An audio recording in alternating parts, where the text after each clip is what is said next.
G'day Spurs fans. I'm just out having a little bit of a ramble. Hopefully I've picked a spot here that's a little bit sheltered because blimey, it's picking up a gale. Anyway, I did a stream this morning and we were talking about a few players that we've been linked with, like Tapsoba and Van der Ven. And there's the wind, fucking hell. And I watched Sean Butler do a video on his Spurs talk show, which got me thinking. I like watching Sean. I like it when he's rambling around as well, just talking off the top of his head. And he said a couple of things that got me thinking a little bit. He's obviously done a lot more research on these players than me, because I can't be arsed, you know. I don't know what I'm looking at. I will tell you some things that I do look at though. But he did raise an interesting point about how stats and what he calls the seeing eye test can conflict with each other. Oh, it's a bit nippy as well. I won't repeat what he says, but I'll put a link in the description anyway, so you can watch it for yourselves, because he goes into a whole other world of Shawnee land. But very good watch, and it's where, you know, what are the things that stats can't measure? That's what it got me thinking about. Sean talked about how, I think it was aerial challenges from Van der Ven. He didn't score so good, even though he's like, 10 foot tall. Why is that? And after looking some footage, you can see that where he loses the battles, it's not so important. He wins them when it matters. And that's for me is a big flaw in stats, is that it can tell you like averages and aggregates and means and medians and peaks and troughs of what a player does on the pitch, but it doesn't tell you under what circumstances they happen. And for me, I'd kind of go a little bit further, because even the seeing eye doesn't tell it all for me. It's how I feel when I watch a player. If I'm watching a player and I'm on the edge of my seat, because we're not allowed to stand up and be raucous, we have to be well behaved and politely a vol au vent nowadays at football. It's those moments when a ball comes a player's way and you just don't know what's going to happen, but you know you've got a gut feeling, a feeling in your second brain, somewhere between your stomach and your spleen, or somewhere. I'm no medical doctor, I could get a job at Spurs medical department with the amount of physiological knowledge I know. You get that feeling that something special is going to happen, and stats can't tell you that, and sometimes, even your eyes can't tell you that. It's a reason why I'm particularly, and I'm going to go on a bit of an Ange Postecoglou rant again, because I love the guy. It's yet another reason why I get very excited about Ange Postecoglou. And I think that his age, being 57, nearly 58 maybe at the moment, I think it's to our benefit, because I've heard a lot of Ange speak over the years, and I very rarely hear him talk in terms of statistics, yards gained. I don't know. I don't even know what half the stats are anymore. I know what an assist is. We used to call it setting up a goal. You didn't count and give anyone a ribbon at the end of the season. A goal creating action. The bloody hell's that mean? Things like that. I never hear him talk in terms like that. I hear Ange talk about football purely in terms of emotion. Not purely. I mean, his technical ability. But there's a lot of emotion in there. So instead of assists and intense runs, he'll describe games in terms of intensity and controlling the game. Like the game is almost a living organism, which to me it feels like. It's a story that, let's get the sun right. It's a story that's unfolding in front of your eyes. You've got no idea what's going to happen in the next 90 minutes. And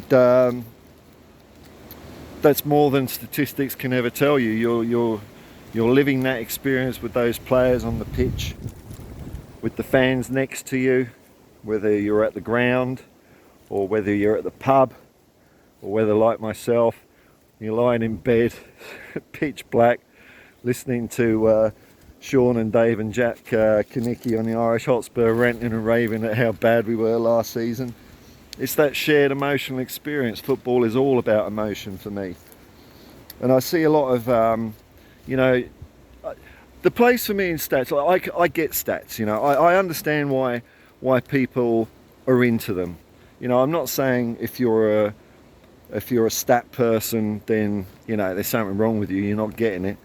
Because, I get it, when you're interested in something or passionate about something, you want to know as much as you can about it. And, I suppose there's only so much football that the hours in the day will allow you to watch. So maybe stats in some way, if your brain's that way wired up, which mine isn't, but so, we're all different people, but we're all the same. We're all the same. It's one planet, man. Then that can fill in some gaps and keep your appetite whetted for what's to come. Build up anticipation, that kind of stuff. Where I start having a problem with stats is when we're talking about new management techniques involving Moneyball. So purely looking at, or the overriding decision on whether to buy or sell a player is based on statistics and probabilities and normal distributions and standard deviations and all this other crap that I've forgotten about, because I learned it when I was like 16 and I've never used it in my bloody life, like everything else I learned at school. And I think that can lead to, I've probably said this before, but I think if you manage that way, you can do all right. You can do very well.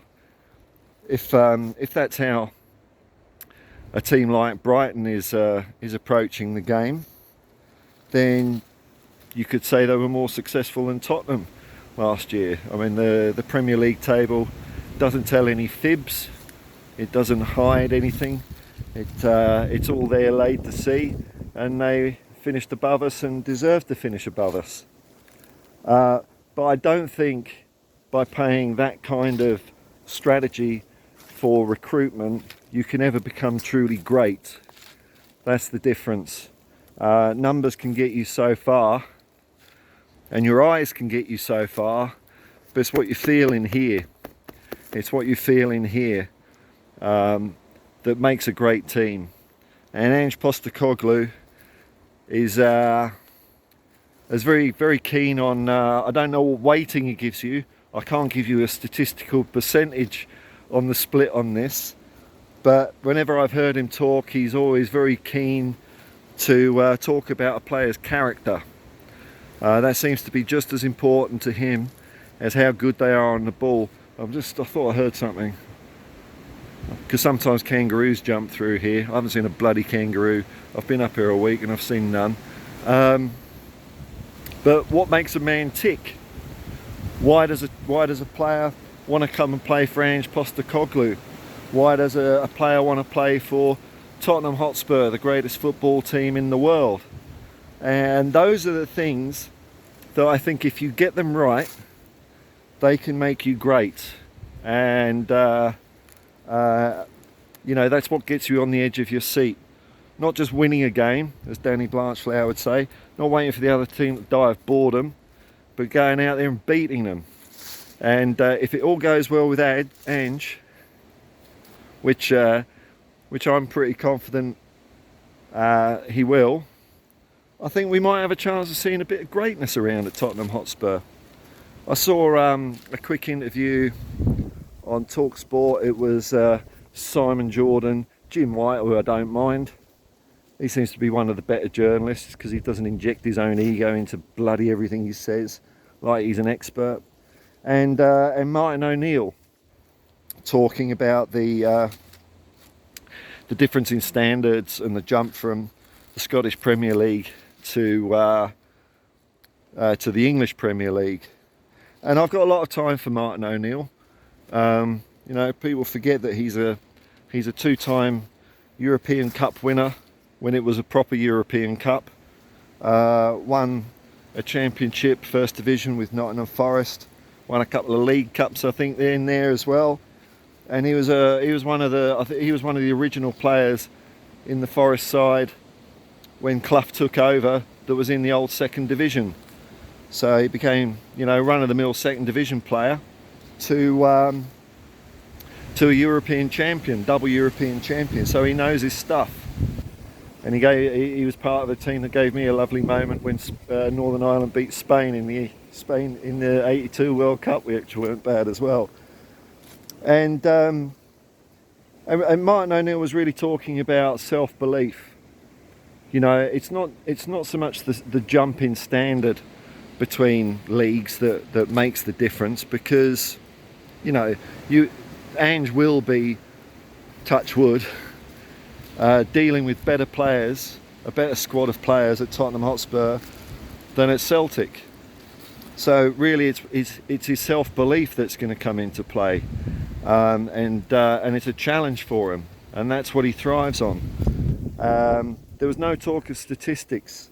I like that when you hear these old players talk, they're not talking about the number of headers a player does, because as I said at the beginning, you can have all the stats in the world, but if you do 10 headers in a game and the one you miss leads to a goal, then okay, you got a 90% header ratio success rate, or whatever they call it, but ultimately when you were needed, when you were required to put your body on the line for your club, you failed. So yeah, it just got me thinking, you know, the way Sean was talking about it. Really good video. And I just get this feeling that things are happening at Tottenham. We've got a week till Ange comes. He's been all over it already. But he's a manager of character. And that's what I'm excited about. We haven't had one of those for a while. If you think of our successful managers, they've all been managers of great character. I mean, I can remember Keith Birkinshaw. Older people can remember the likes of Arthur Rowe and Bill Nicholson. Just straight down the line. Straight down the line. True people, no bullshit. In more recent years, I'd say Martin Jol and Harry Redknapp were like that. And I think Ange Postecoglou is right in that mould. And I think out of our recent managers, I think he'll supersede them.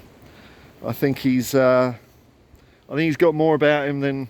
I love Harry Redknapp and Martin Jol, and I think they did wonders for the club.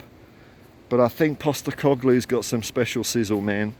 And you know, it's going to be interesting to see after a few games what stats come out, because, like I say, greatness has got nothing to do with stats. It's about what's in here, you know, it's your heart. And I think Ange is going to assemble the right squad of a bunch of players with plenty of ticker, plenty of guts, and a big pair of bollocks. Come on, you Spurs.